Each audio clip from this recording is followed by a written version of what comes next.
Welcome to the Tech Egg. Don't get scrambled. Enjoy the video. In this video, I will help you fix your Honda Accord's anti-theft system. First, let's understand why these systems activate. Often, a simple issue can trigger it, preventing your car from starting. We'll cover how to quickly identify if the system is engaged and then walk through the initial steps to get your vehicle running again. It's usually less complicated than you might think, so let's dive in. Many anti-theft issues stem from basic problems. A common culprit is a low or dead car battery, which can confuse the system.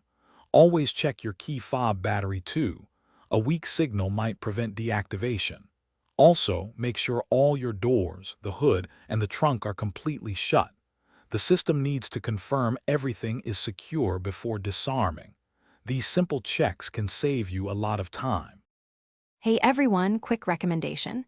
If you're finding this video helpful, please hit that like button and subscribe for more useful tips.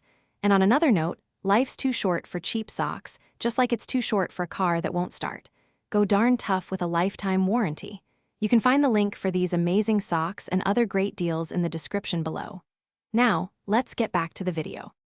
If basic checks don't work, it's time for a reset. Disconnecting your car battery for about 15 minutes can often clear the system's memory. After reconnecting, try cycling your key in the ignition to the on and off positions several times. Also, use your key fob to lock and unlock all the doors.